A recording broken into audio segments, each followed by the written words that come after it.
scope of the NAACP and their advocacy.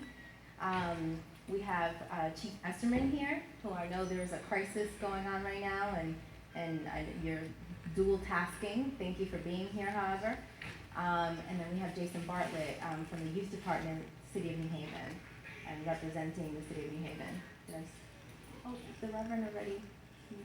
And our Reverend, the President of the Greater New Haven Clergy. Thank you.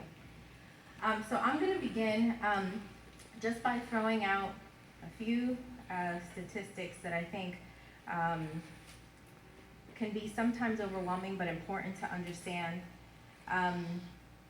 In terms of African American males ages 15 to 34, they comprise 50% of all deaths.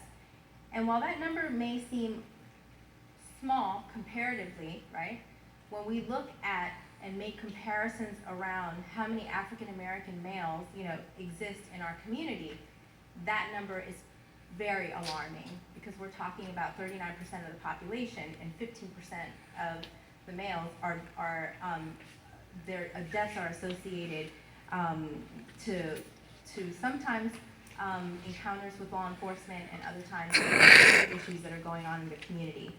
65 deaths of young African American men in the U.S. are killed by police.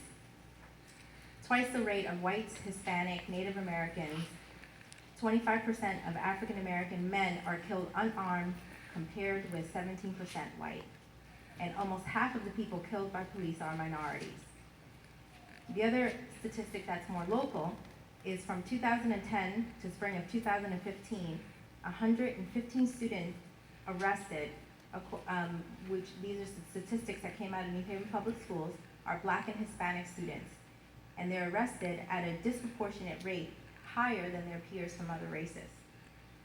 And the last one is that urban areas such as New Haven, Bridgeport, and Hartford, the arrests are 9 times more often for students of color, and particularly African American, than in wealthy suburban communities such as Darien and Westport. So I'm going to start with a question for Robin. Okay. What policies are being pushed to protect Black males in our community?